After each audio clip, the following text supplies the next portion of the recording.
we got a leak of the Absolute Batman Ashcan cover from San Diego Comic-Con for this year. This is going to be part of DC's Absolute initiative, which is going to be kind of like the Marvel Ultimate Universe, where they're going to be rebooting the You know what they did with Earth 1? They're doing that same thing again, and it'll only last for a couple of years, and then nobody will care. And wow, I don't know what's going on in Absolute Powers or anything like that, but I desperately need context for all of this. What am I actually looking at here? I've seen this artist draw Batman before, and he can draw a good Batman in a lot of different body types, and none of them look like this. So this is very clearly a deliberate decision of doing something different, most likely for this specific cover, for this very reason, to get people to react to it and to create interest in the book and in the whole new publishing initiative. This guy is a good artist. This is not like a Rob Liefeld situation where the dude just doesn't understand anatomy. He knows the way Batman's supposed to look, and he knows the way anatomy's supposed to look.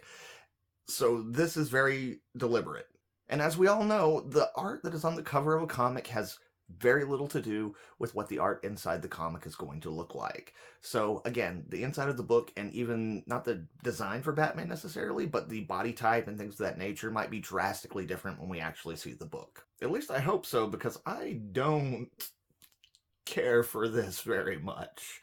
I'm not crazy about the general costume design as it is, but honestly, it's the anatomy and the bulk of, like, this looks like Bane in a bat suit, which we've kind of sort of seen before, but, like, that would actually, maybe it is, maybe it's like a Superior Spider-Man thing where it's going to just be, like, a villain taking on the role of Batman now, like, maybe Bane actually wins and becomes Batman. Okay, I don't know. This doesn't look great. Part of it is the tiny little head, which again is something you would normally see on Bane because the lower part of his body is artificially inflated by venom. This could also be a story where Batman kept using venom and this is what we get. I hope not, but geez, holy hell.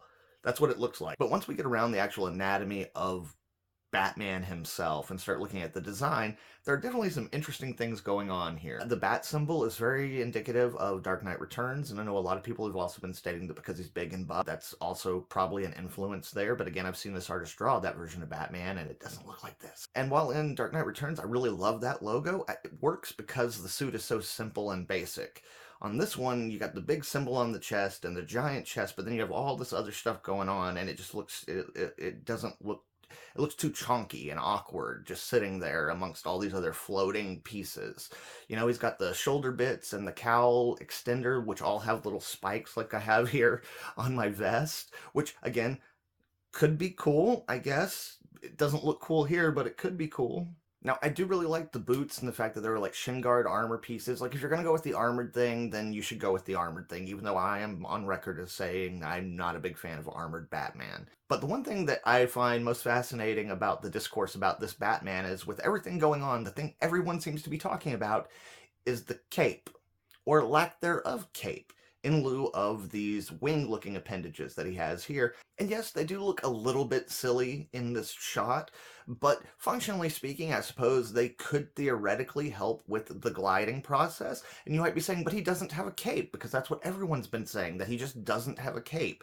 But that's not true. If you actually look at the picture, now look down below behind him, there are flowy bits that are coming down, and if you look, those things have these long kind of whip talon claws on the end of them that the arm pieces have. Now, if you also look at this part of the arm pieces, you'll notice this really weird rigid design that almost looks like a zipper.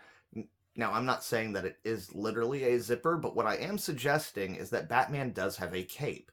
However, like we've seen in other pieces of media, every now and then Batman will have internal bits inside of the cape that when he needs to glide or fly, they can aid him. And I think what we're seeing here is a cape that is a functional cape, but when he needs to use it, he is able to activate it so that these pieces of the cape come out and he's able to attach his arms into it to get better control over his gliding and flying. Now again, this could just be a design element because there's a lot of random design elements on here, but I feel the cape on Batman is such an iconic part of the character, I don't feel like you could really lose it all the way. I feel like this is probably more going to be a piece of tech that is incorporated into the suit for functionality that then also just has like an interesting and different look for the character. I could be wrong. Obviously, there's some kind of cape thing there. I mean, I guess they could just be there to look cool, like the little frilly things on Azrael. It's like, that serves no function. It's just there to look cool. And this image is an image that is made mostly just to look, I think it's trying to look cool. It's got a lot of the elements of a thing that's supposed to be cool, but I don't know. You let me know.